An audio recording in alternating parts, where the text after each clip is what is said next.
Okay. Yeah, okay. Okay, thank you so much, everyone, and also the students that are joining from their office. So, first, thank you so much to Wendy and the Dragonfly Mental Health Consortium for helping us today with this talk celebrating the World Mental Health Day. So today, Dr. Lisa Gunaydin is joining us. She's a therapist, neuroscientist, and recovering academic. She holds a PhD in neuroscience from Stanford University and an MA in counseling from Palo Alto University. Prior to changing careers to become a therapist, she directed a neuroscience research lab as a principal investigator and assistant professor at the University of California, San Francisco Department of Psychiatry and Behavioral Sciences, where her lab studied neural mechanisms of anxiety and OCD. Since leaving academia, Lisa spends most of her time as an associate marriage and family therapist, seeing clients in a group private practice. She's also passionate about integrating neuroscience with psychotherapy and counselor education. Currently, she teaches neuroscience related classes to students in counseling psychology graduate programs. Thank you so much, Dr. Lisa, for being with us today. And now the floor is yours. Great. Thank you so much, Giselle. Thank you for that introduction. Happy to be here on World Mental Health Day. And yeah, I'm here on behalf of Dragonfly to talk to you about imposter phenomenon, what it is, what the symptoms are, how it shows up specifically in a research environment, and what we can do about it.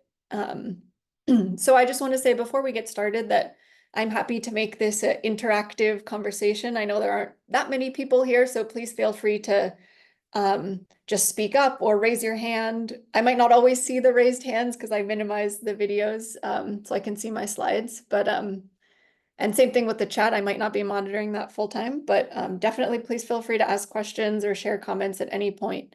And I'll also leave time at the end for us to have more of a discussion.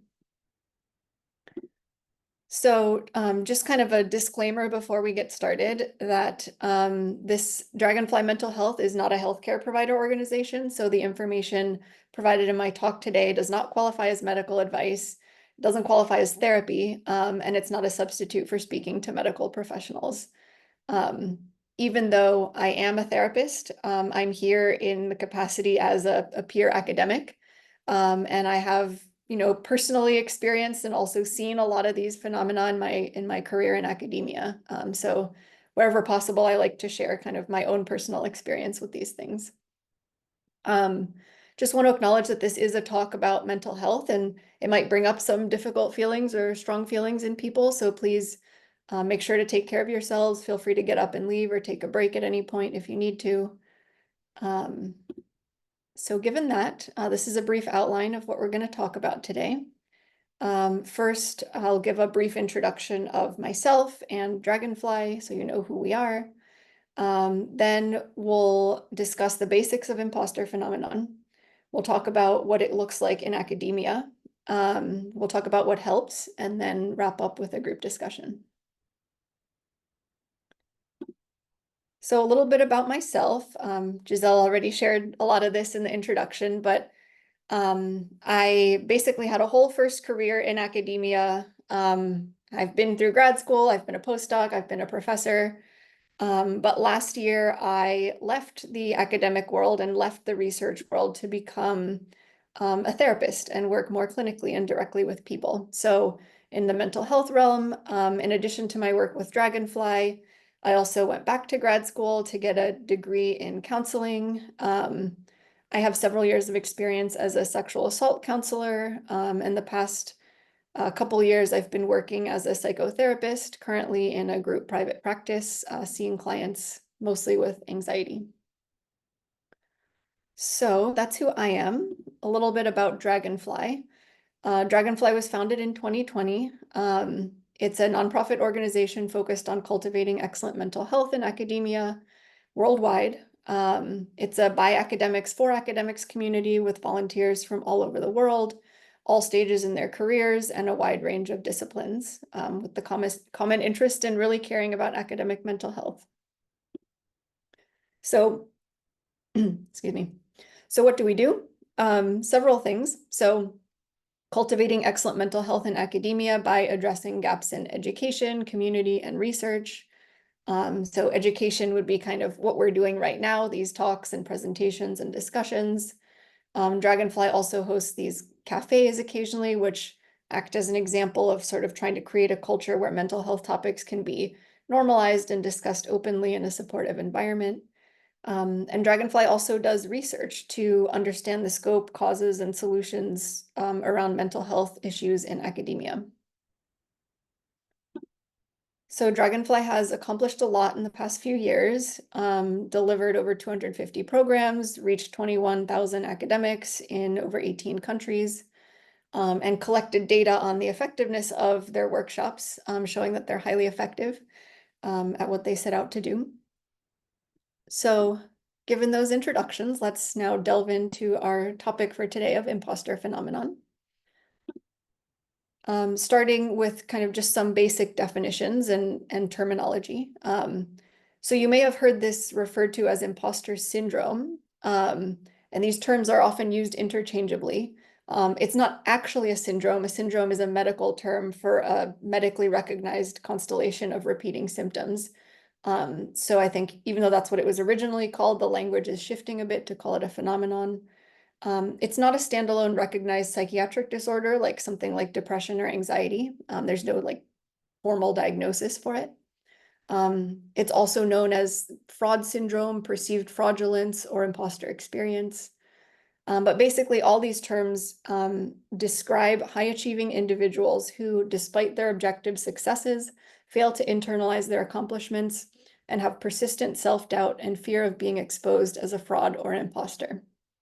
So that's kind of a good definition of what we're talking about here. It was first described in 1978, first defined actually as something that women experience. But now we know that anyone can experience it, even though it is more prevalent in marginalized groups, more prevalent in women, more prevalent in people of color. And we'll talk a little bit more about that.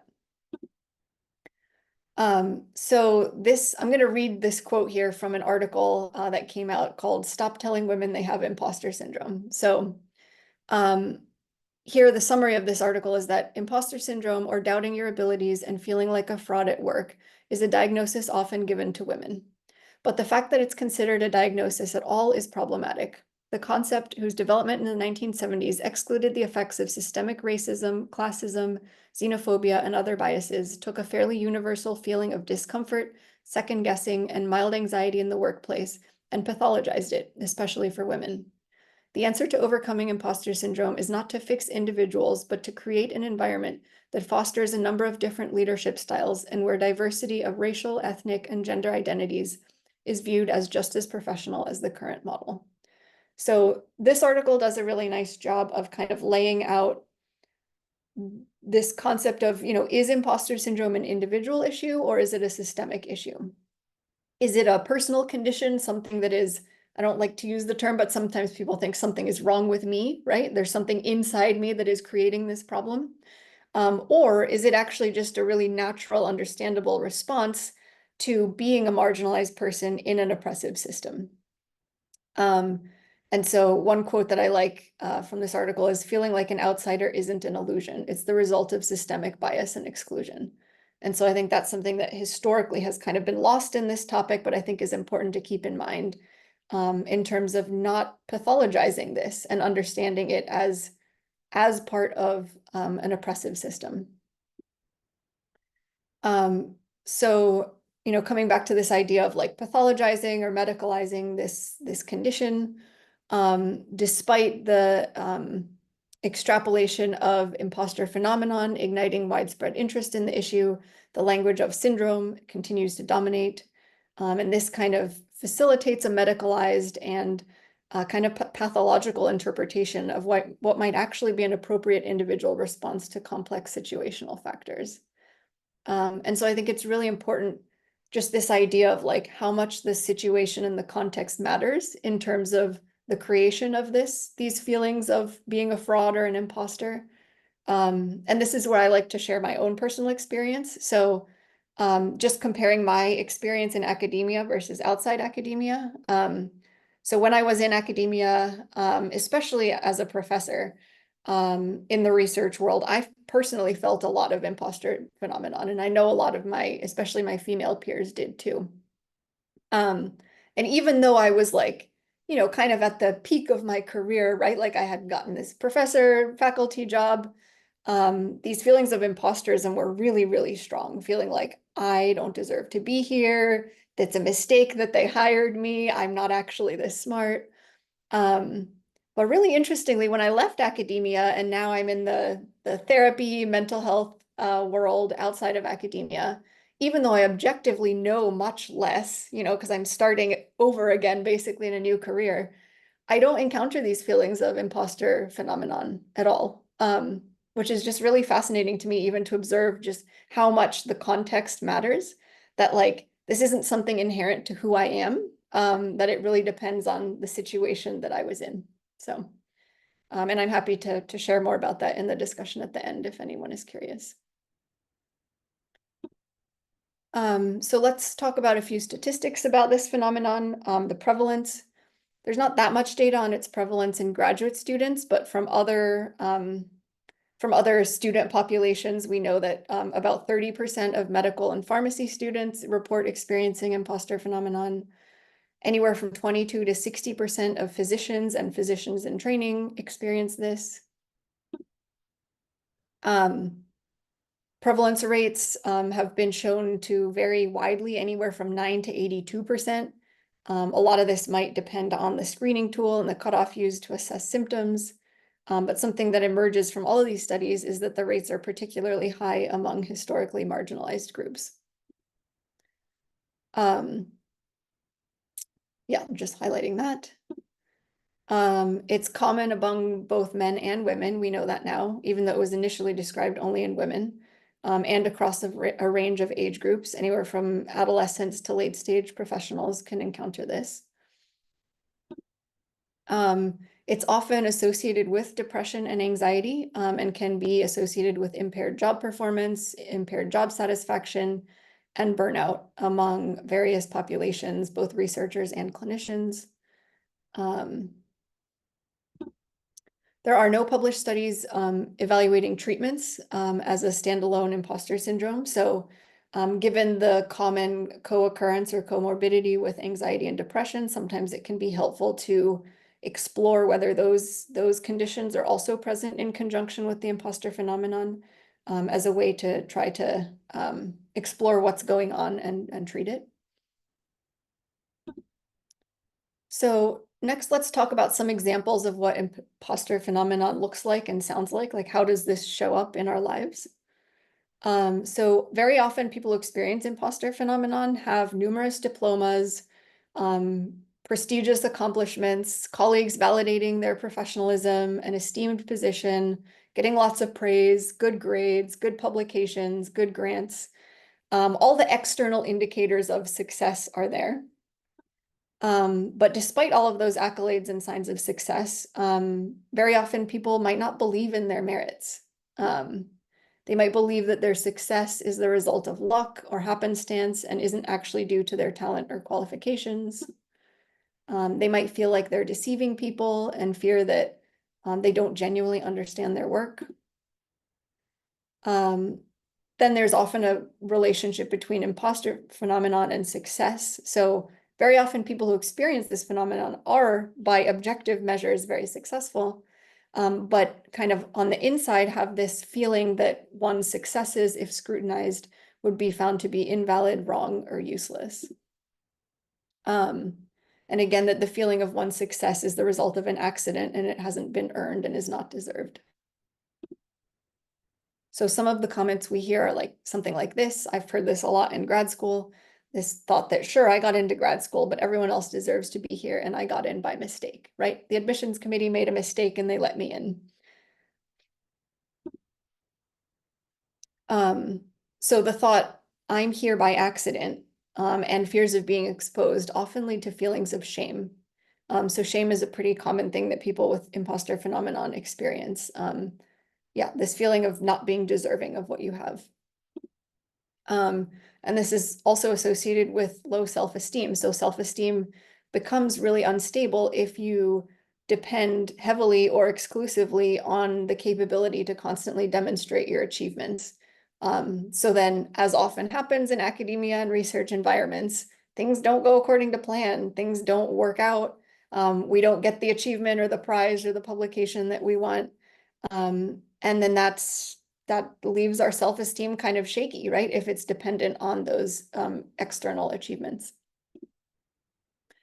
So someone might think, I only have the right to be here if I'm achieving. And self-esteem relates to how we think about our basic worth as a person. So if our self-esteem is connected to achievement, then we feel like we need to achieve in order to feel worthy. And I've heard this a lot, both from my colleagues in academia and now also as a therapist when I work with other academics. I think this is so common. We've been conditioned to connect our feelings of self-worth with achievement. So there are some ways in which imposter phenomenon can feel like putting on a facade or a performance. And behind that facade is a constant basic background anxiety rooted in this fear and shame. So this fear of being exposed, shame of being somewhere I don't belong, and believing that everyone else knows how to behave and belongs here except for them. And if the person who has the imposter phenomenon appears to belong, it's only because they're pretending. Communication with others can appear agreeable. So someone from the outside might look like they're smiling and nodding, but internally it can feel like a performance, that they're like putting on a show or acting. And there's this constant background belief that they lack some important knowledge or skill that others have, and that if that deficiency is revealed, there's a fear that something terrible will happen. So there's also this connection between imposter phenomenon and external validation, where there's a constant desire or need to receive confirmation that they really have the right to be where they are. And people can often become very preoccupied with this external validation and seeking it. So let's say a supervisor tells someone, you're doing great. Externally, that's validation, but then all these kind of doubts creep in behind the scenes. And so someone, even though they're hearing praise, might think they only say that because they feel sorry for me. They can't mean that. I bet they're already looking for someone to replace me. Or they only think that because they haven't seen through me yet. So the problem with imposter phenomenon is that even when you get the validation, you often twist it or doubt it and question it, like in these thought bubbles here. So external validation only relieves the anxiety temporarily and never permanently. So this is really just a short-term fix where people end up seeking more and more external validation, but that feeling of validation and security never really sticks. And then they just keep needing more and more validation. And that's dangerous because it makes you reliant on something that is inherently unreliable. We can't always get that external validation. And then the underlying anxiety is going to return. So imposter phenomena is also highly associated with perfectionism. Often people have the belief that perfection is an attainable goal. So someone without imposter phenomenon might think, I have good and bad days, but overall I'm okay. Whereas someone with imposter phenomenon might think, if I am perfect, then no one will be able to judge me. The danger of imposter phenomenon is a reduction in quality of life, right? So carrying this belief around that I have to be perfect, that perfection is even attainable. Honestly, that's just not true, right? Like nobody can be perfect, right? Perfectionism is not attainable. And so it's kind of an impossible standard to live up to. And that makes life a lot less enjoyable or full for people because they're constantly chasing this thing that isn't really achievable. So this perfectionism can show up often when learning. So you might notice that when you're learning something new and over-identifying the need to be perfect at it immediately. So for example, learning new activities or skills can easily turn into this damaging perfectionism or striving to prove something to someone external, rather than focusing on your intrinsic value and your learning process. So it turns into this exercise in trying to prove your worth. So let's say somebody has this thought that they'd like to learn a new skill. I want to learn how to write grants.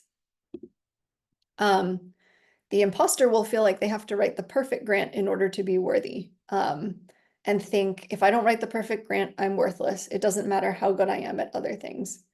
And they can expend a lot of energy toward trying to bring about this perfection, right? Taking courses, studying, getting certificates. But the point is that no matter how many gold stars you get or accolades you get, it's not going to make you feel perfect beneath the surface. And there will always be another thing you feel like you have to study or learn to be good enough. And so that creates this kind of self-perpetuating pattern of just trying more and more to be perfect. Shifting gears a little bit to talk about what is the origin of this phenomenon. We don't really know exactly what the cause is, but there are some hypotheses. One is that it might be related to childhood experiences that devalue a child's intrinsic worth, or trauma, or environmental conditions. There's also this hypothesis that it could be connected to innate personality traits like anxiety or neuroticism. And again, like I've mentioned previously, there's very likely a connection between our modern culture's link between productivity and worth. This idea that like my self-worth depends on me producing and achieving. And also going back to what I mentioned at the beginning, that it can be rooted in systemic issues like oppression and discrimination, and that can really feed into the development of imposter phenomenon. And we know that it is highly exacerbated in academia. So focusing a little bit on this societal focus on productivity, which I think is especially strong in academia. Many modern cultures generally place more value on products over experiences. So for example, let's take a childhood example of how someone might respond to a child that shows talent or an interest in learning music. So an adult might say, you play the piano so well, we will send you to a music school for talented children, and you will master this skill and become a famous musician. Now that all sounds great on the surface, right? Like they're praising the child, they're encouraging the child. And I think this is something that happens really often. But it kind of can inadvertently teach the child, maybe not explicitly teach them, but implicitly they learn this message that like, oh, I need to be talented. I need to master this skill in order to be worth anything or to have value. And instead, kind of an alternative way of responding to this child on the right might be to say, you play the piano so well. Do you enjoy playing it? Do you enjoy learning more about it? I support you choosing to do things you enjoy. So here on the right, you can see that the focus is much more on the process and the experience and the enjoyment and the meaning that the kid is getting from playing the piano. Versus on the left here, the focus is on the success, the achievement, the productivity. So specifically imposter phenomenon in academia, it's estimated that 20% of university students suffer from this phenomenon. Up to 95% of women experience moderate or severe symptoms of imposter phenomenon, which is extremely high, I think. And I think it's important to highlight that this happens at all career levels. It's not just in students or people in entry-level positions, but it happens even in the most senior people in a field. So one story I like to tell is that when I was a professor at UCSF, we had a women in neuroscience group where we hosted these informal lunches. And one of the, we had a discussion topic for each lunch, and one discussion topic was imposter phenomenon. And at the end of the lunch, one of my senior colleagues, who's a tenured professor, very successful, very well respected, she came up to me and she said, Lisa, I've experienced this my whole life and I didn't know what it was called. And I think that was just really eye-opening that here's this extremely successful full professor, like appears to have everything together.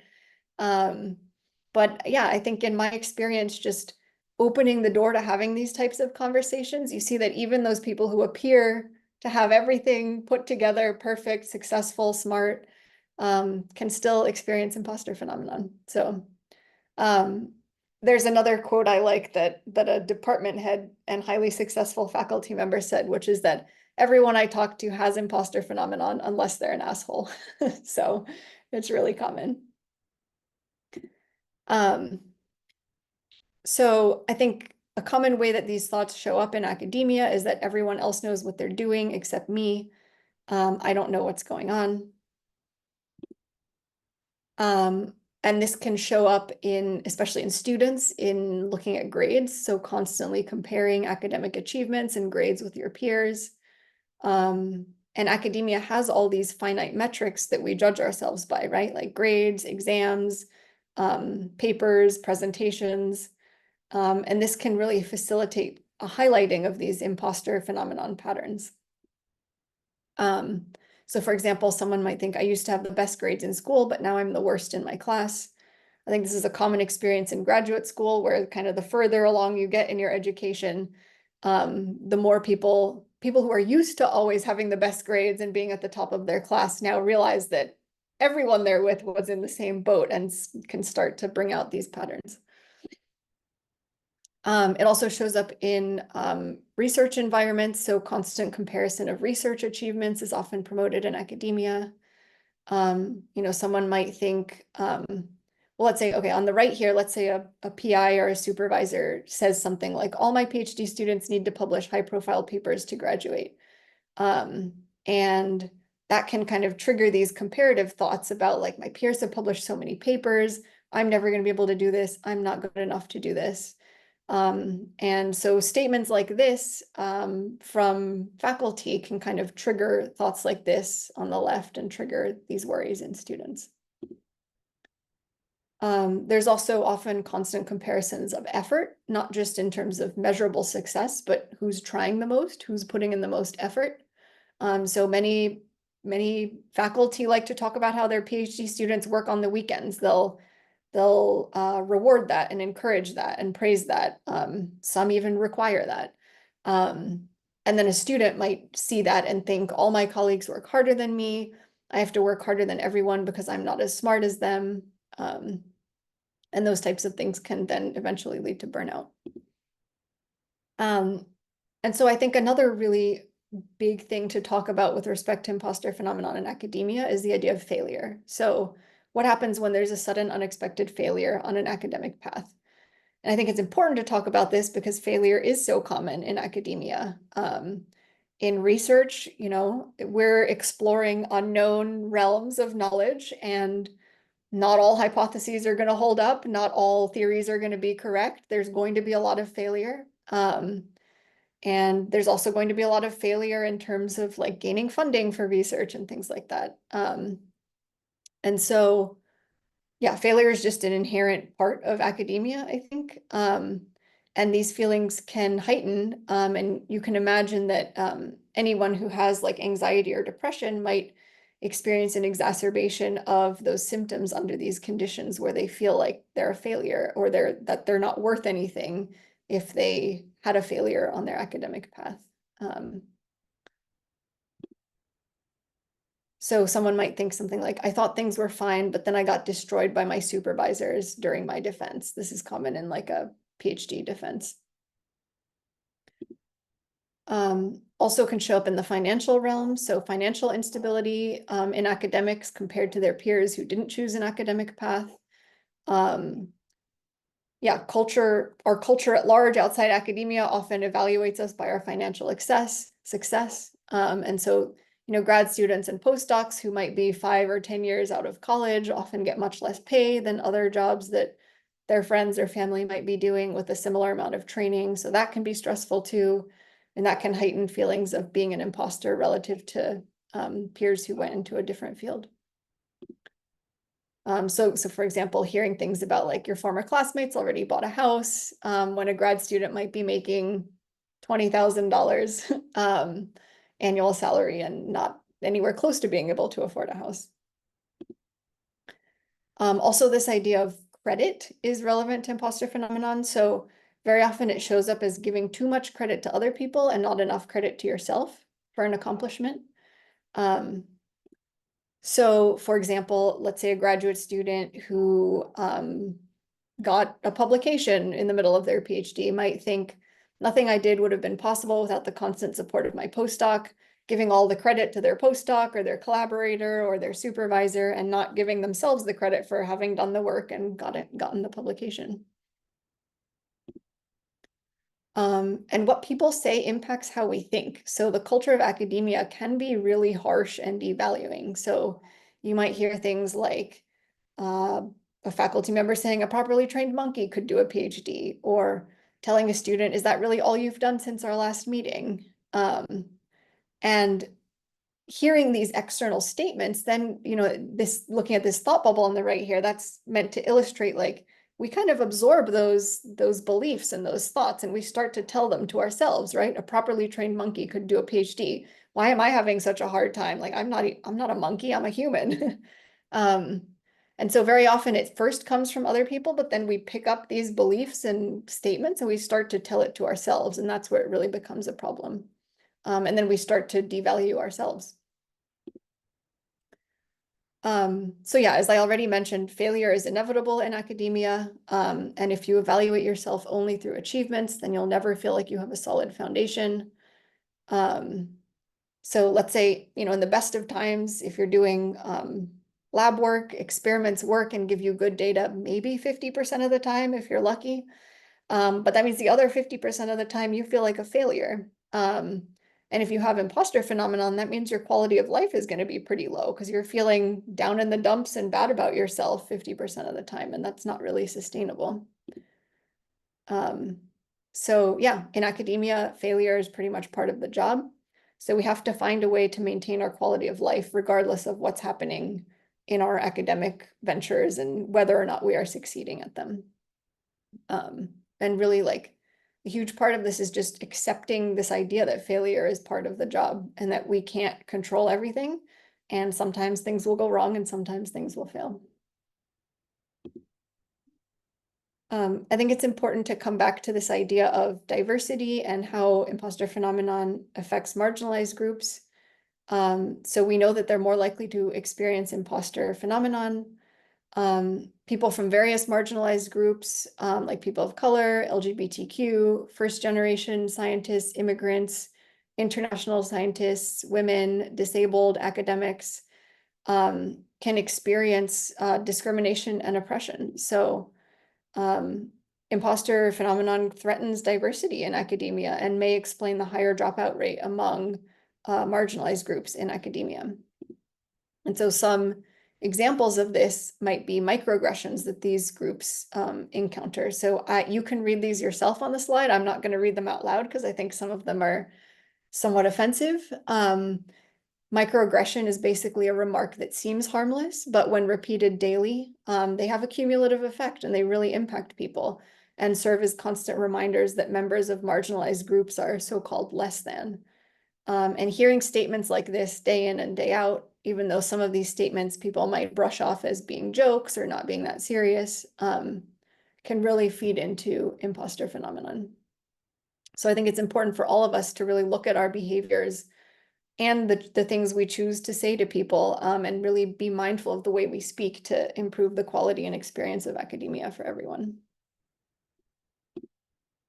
And there are definitely publications that have been coming out about this issue, specifically studying the intersection of microaggressions and imposter phenomenon. These are just several examples here. So there's really a lot of evidence showing that this is a big issue.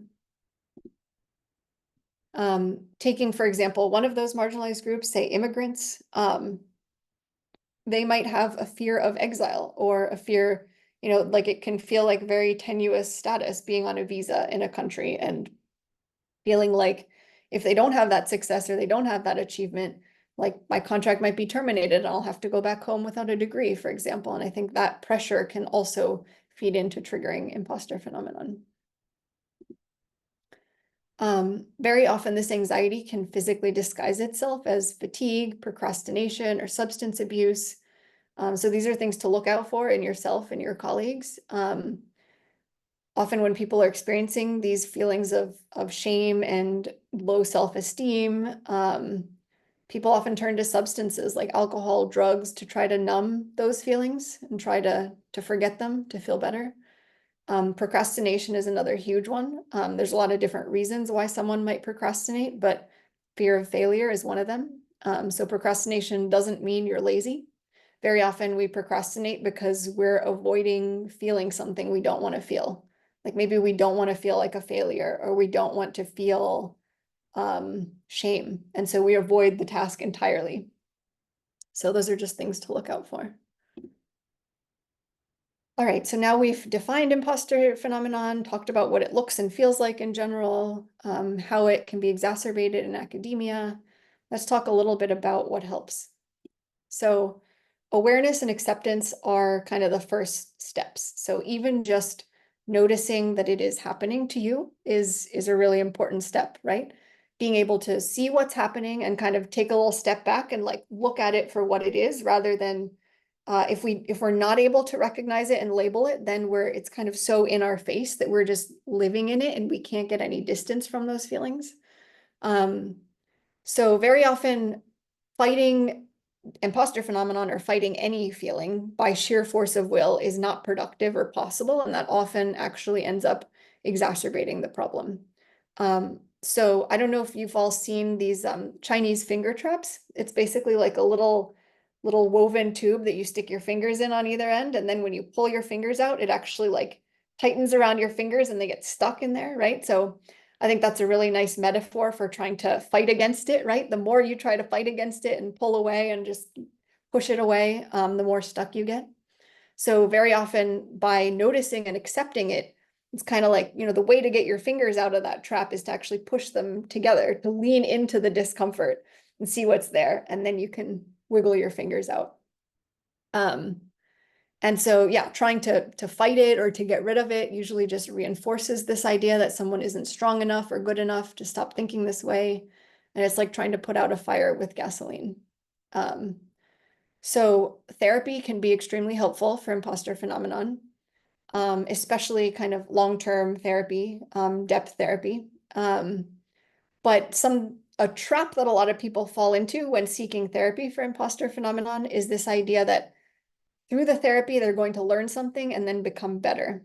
And that's kind of the same trap as I'm not good enough now, I have to learn something in order to be good, right? So therapy is not a thing for you to solve or learn or compensate for an inadequacy.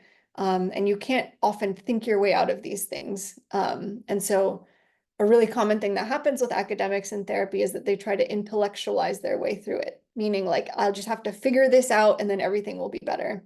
But that's not how it works. Very often we need to get in touch with kind of like, what are the feelings underneath those thoughts? The feelings of shame, the feelings of low self-worth, and exploring like for each individual where those come from, whether it's childhood experiences or experiences in a toxic work environment. That can look different for each person.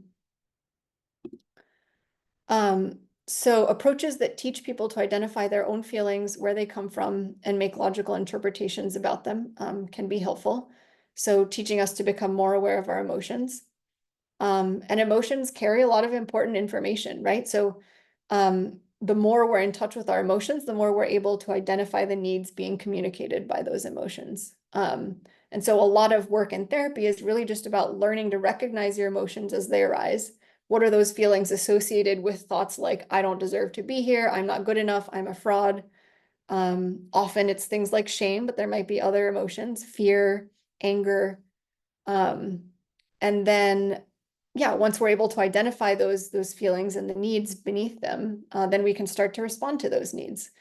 So how might we feed that need to feel valuable, to feel worthy in a way that's different than just receiving academic accolades or accomplishments? So all of that said, therapy can be very helpful for this, but it does take time, right? Therapy is not a quick fix. It's not an instant solution. So what are some other things that can be done in the short term that are helpful? Connection and community is really huge. So connecting to your peers, having conversations like this, and hearing, like learning that you're not alone in this, right? That lots of other people experience this at all levels of academia. And I found, when I was a professor, that when I started speaking openly about experiencing these things, a lot of my colleagues would start sharing the same thing, that like they kind of came out of the woodwork, and I would have had no idea that they were feeling the same thing. And so it can be really helpful to talk about this stuff and see that you're not alone.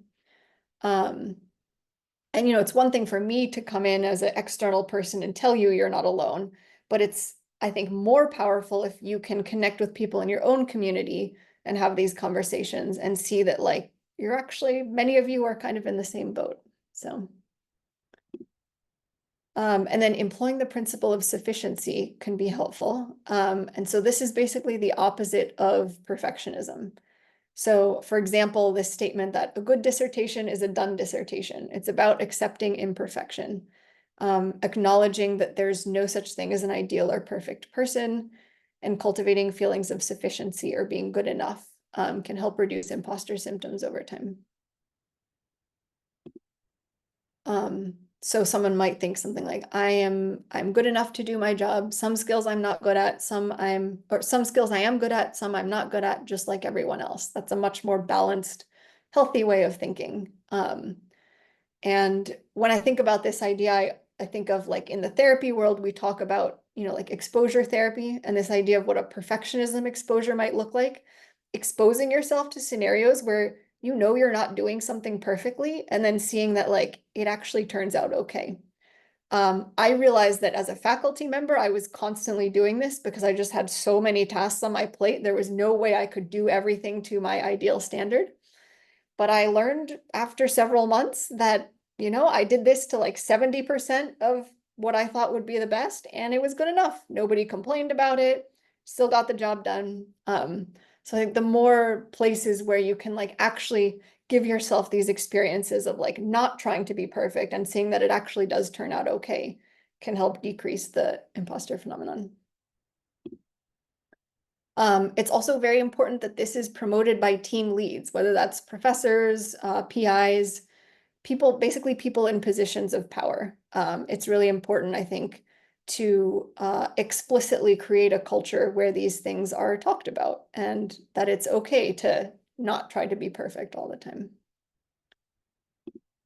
So to summarize what helps, knowing the signs, symptoms, being able to name it, knowing you're not alone, reminding yourself that you earned your position, that admissions committee did not make a mistake, to stop comparing your work with others,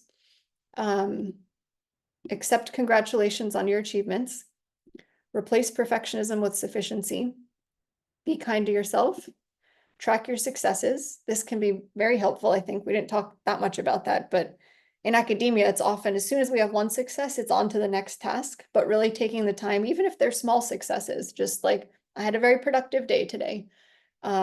Tracking your successes in small ways can help remind you that you're actually doing pretty well. Talk to your mentor, PI, people in positions of power about how common failure is. And if none of that feels like it's helping, then maybe try therapy. And also in therapy, you can kind of investigate whether anxiety or depression might also be playing a role. And there are treatments for these things, and how those might kind of indirectly help with the imposter phenomenon. All right, so that concludes the talk portion. Thank you so much for your time. I would appreciate it if you all could fill out this survey, either with this QR code or that helps us improve these talks. It's always good to get feedback. And I think we now have about 10 to 15 minutes left. I can open it for questions and discussion. Happy to talk about any of the content here, about what I've experienced in academia, any and all of it. Yeah, thank you so much for the talk, Dr. Lisa. Oh, I don't know about the other guys or girls, but like I felt super seen with most part of the presentation, and also like thank you so much for also for the last part, because I think sometimes we get focused on, okay, this is what we are feeling, but how do we manage or how do we improve? Yeah, I just wanted to mention some things that caught my attention. Like I would say, for example, the part regarding microaggressions, that the self-doubt, sometimes we don't know where it comes from. Sometimes we say like, ah, okay, we have the validation, but we feel like imposters. But yeah, you mentioned that there are like things that lead to that self-doubt, and sometimes those microaggressions are not direct. Like I feel like the some of those feelings of insufficiency sometimes come from jokes, and people say like, oh, it's just a joke. Yeah. Yeah, they say like, oh, you just don't have this humor. But yeah, like as I am a Latin American student, but I have heard that, for example, as being a Latin person, like, oh, I don't know, from your university they just don't teach you what, and it's like, what? It's like a valid university. Or for example, it's very common, the struggle between theoretical scientists and engineers, and this type of jokes like, oh, engineers just can do math, things like those. I think they start to build on that on that self-doubt. But do you think it's possible to build some kind of armor? I don't know. To, because I think our whole life we will experience those kind of comments or jokes or things like those. But do you think, what else can we do, like, to become strong? Yeah, yeah, I hear that. That's an understandable reaction to want to protect yourself from that. And I think just coming back to one of the earlier things you said about like, oh, people sometimes brush it off as a joke. Like I think that's the thing that's so insidious about microaggressions, is that it's hard to really prove what someone meant by saying something. It's really hard to put your finger on something and say that was racist, right? Because somebody can twist it and say like, oh, I didn't mean any harm. That's not how I meant it. And so yeah, I just want to validate that that's a really insidious part of it and can be really, really frustrating and hard to. And then we end up questioning ourselves, right? Like, did I just overreact? Did I read into it too much? Anyway, coming back to the armor piece, I think it's a little tricky with the armor, because sometimes in an effort to build that armor, we end up closing ourselves off to other people in like positive ways as well, right? So like often the response to microaggressions or trauma or oppression is to kind of build this armor so that no one can get in, no one can really see us, no one can, we don't have to be vulnerable, right? So I think that the risk in building up armor is that that does shut out negative interactions, but it can also shut out the positive interactions, right? And so I think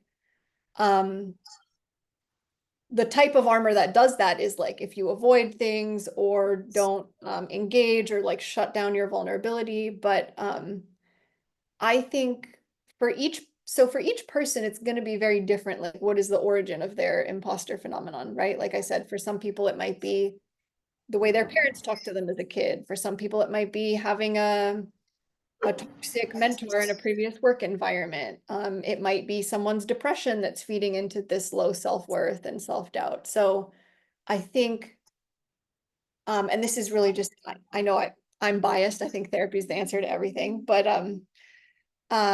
whether it's in therapy or even just like with friends or trusted people, really exploring like what is the root of those feelings for yourself. And I think that increasing that self-knowledge and the self-awareness and like working on building the self-esteem, that to me seems like a good armor, where like it's not that you've built a wall to shut people out, but it's that people will continue to say those things, but that you have kind of the confidence and the self-awareness to know your worth despite those things. That's what comes to mind for me. Thank you so much. Yeah, do you want to? I actually do kind of have a question. I don't know if you can hear me very well from the back of the room. Pretty Yeah. much. Yeah. Okay, I'll speak a little loud. So I think I already kind of know the answer to this question, but at the very beginning of the presentation, you mentioned how essentially you can work in one environment and really feel that imposter syndrome, and work in another where you don't necessarily have more experience and not feel that same, imposter phenomenon. And I was kind of wondering, like, if we have that experience where we are in another environment and we're not feeling that same phenomenon, is that kind of a sign that we should be going towards that and avoiding, let's say that environment that was causing this sort of sentiment in the first place? Well, I think it's about weighing what matters most to you. I do think that if you, and a lot of people don't really have this, I don't know if I want to call it a luxury, but a lot of people don't have this opportunity to be in two environments where they have such a different experience, right? Like me, not everybody is so drastically changing careers to have that different experience, but I think if you are having different experiences of that in different environments, like that is very telling that like, what is it about this one environment that's creating these feelings? And identifying it's often like some sort of toxicity in the work environment, some sort of discrimination. I can't say that that's always what it is, but like I think that's a sign to really look deeper at like what's happening in that environment that's creating that.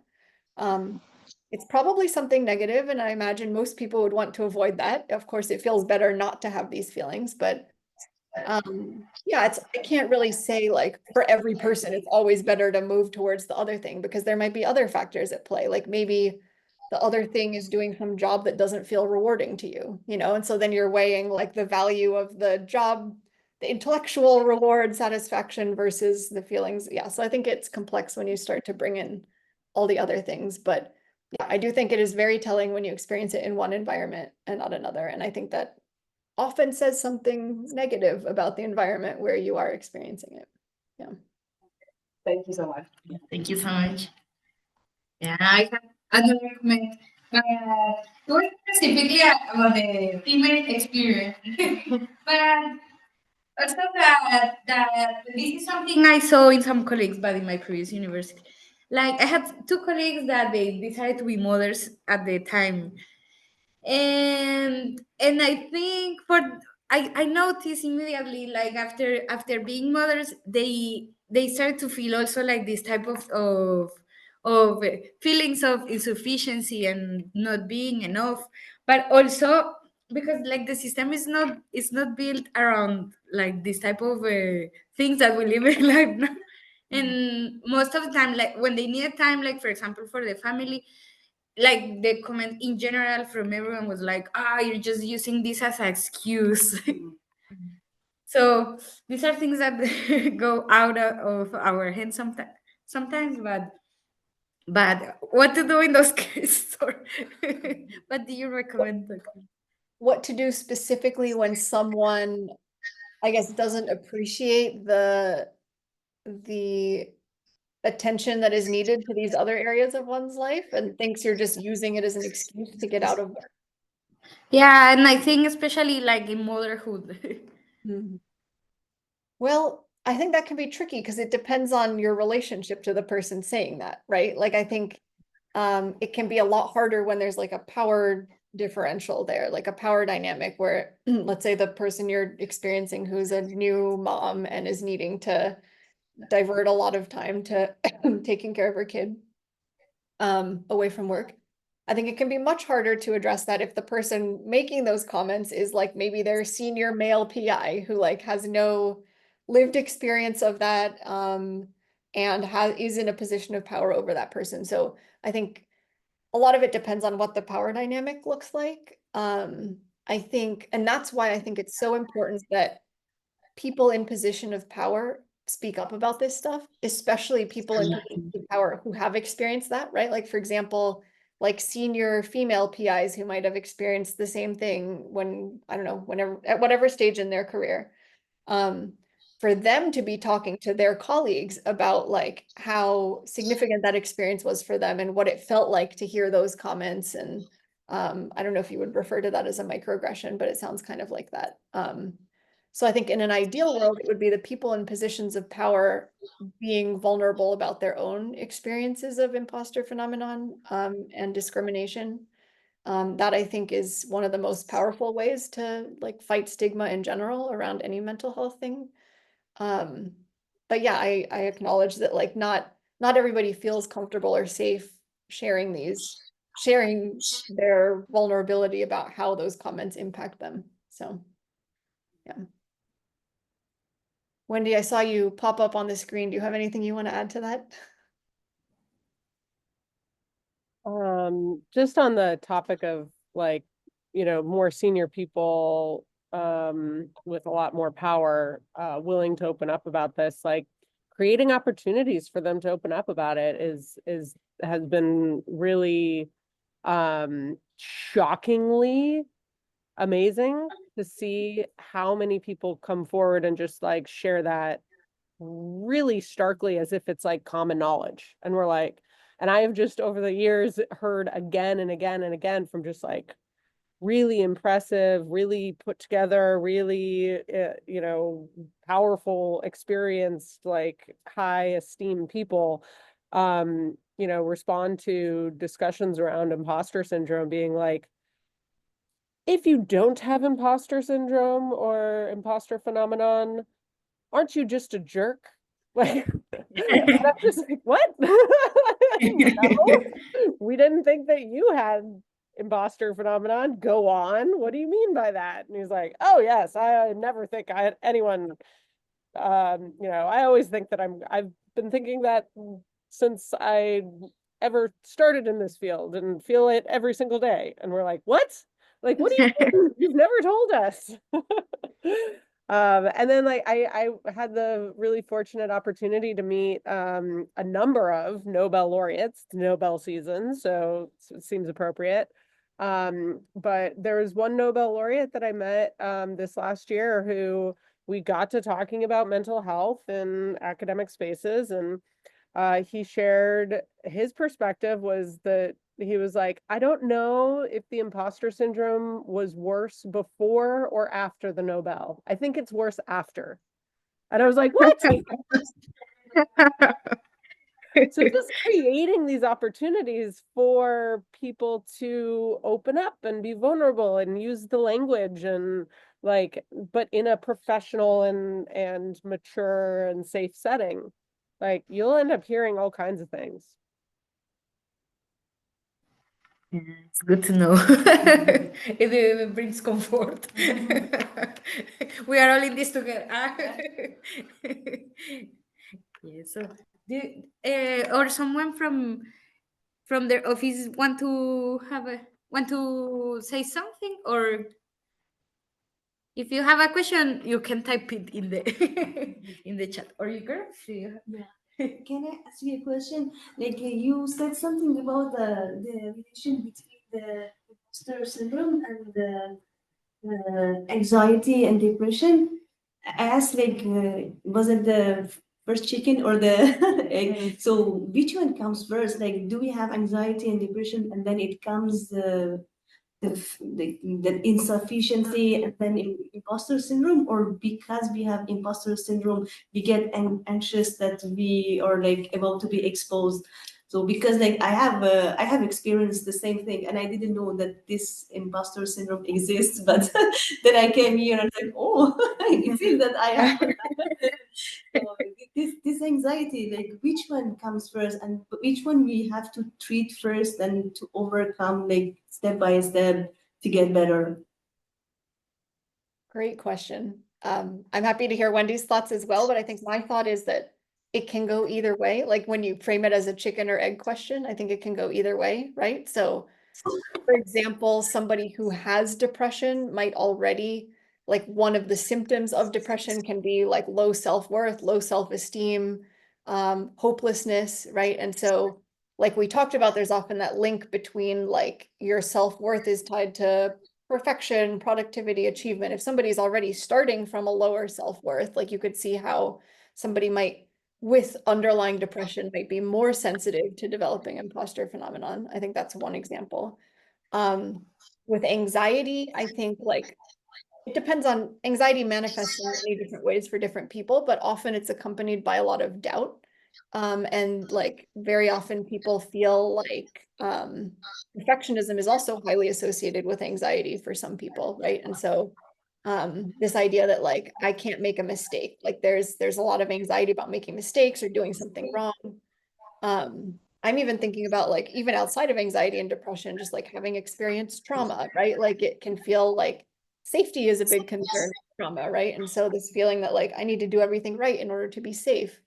So there's a lot of those underlying dynamics that can, I think, make someone more prone to developing imposter phenomenon. But on the flip side, I also think that it's possible for somebody without any pre-existing anxiety or depression, if you are in an environment for long enough where you're experiencing really serious imposter phenomenon, like that can then lead to the development of anxiety or depression, right? Like if we're constantly evaluating ourselves based on external feedback and success, that can kind of cause anxiety to develop around those issues.